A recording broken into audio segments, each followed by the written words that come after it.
প্রতি রবিবার বাড়িতে যে চিকেন আসে না, সেখান থেকে আমি ৫-৬ পিস করে তুলে রেখে দিই। কারণ আমার ছেলে এই পদটি খেতে ভীষণ ভালোবাসে। আর প্রচুর আবদার করে যে, "মা একটু চিকেন পকোড়া বানিয়ে দাও।"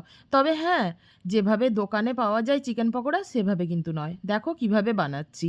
১ম চিকেনটাকে কিন্তু আমি ধুয়ে পরিষ্কার করে নিয়ে কিমা করে নিয়েছি। আর তার সাথে পেঁয়াজ কুচি, কাঁচা লঙ্কা কুচি, রসুন, আদা কুচি তোমরা থেঁতো করেও দিতে পারো। আর তারপরে দেখো সোয়া সস, টমেটো সস আর একটু চিলি সস দিয়ে ভালো করে কর্নফ্লাওয়ার দিয়ে একটু মেখে নিয়েছি। আর এরপরেই কিন্তু একটা গোটা ডিম দিয়ে ভালো করে ফেটিয়ে নিয়ে একটু লবণ, হলুদ, লঙ্কার গুঁড়ো দিয়ে ভালো করে একদম মাখো, মাখো একটা মণ্ড তৈরি করে নিয়েছি।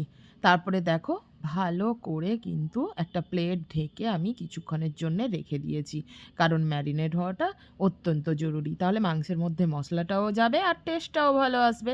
তারপরে দেখো একটা কড়াইতে কিন্তু আমি তেল গরম করে এইভাবেই ছেড়ে দিয়েছি, যেভাবে বড়ার আকারে। তারপরে কিন্তু ওলট-পালট করে ভালোভাবে ডিপ ফ্রাই করে আমি ভেজে নিয়েছি।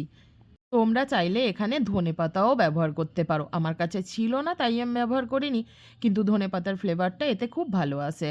আর তোমরা চাইলে এতে পেঁয়াজ কলিও ব্যবহার করতে পারো। যেহেতু শীতের দিন এখন পেঁয়াজ কলি প্রচুর পরিমাণে বাজারে পাওয়া যাচ্ছে, পেঁয়াজ কলিটাও ব্যবহার করতে পারো। দেখো তারপরে কিন্তু আমি এইভাবে ভেজে লাল, লাল করে তুলে নিয়েছি। আর টমেটো এবং কাসুন্দির সাথে পরিবেশন করছি। দেখো টমেটো সস নিয়ে নিয়েছি আর কাসুন্দি নিয়ে নিয়েছি। আর তার সাথে দেখো চিকেনটাকে ফাটিয়ে তোমাদের দেখাচ্ছি কীভাবে হয়েছে। উফ! মারাত্মক হয়েছিল। তোমরা কিন্তু বাড়িতে অবশ্যই ট্রাই করো আর জানিও কেমন লাগলো। টাটা!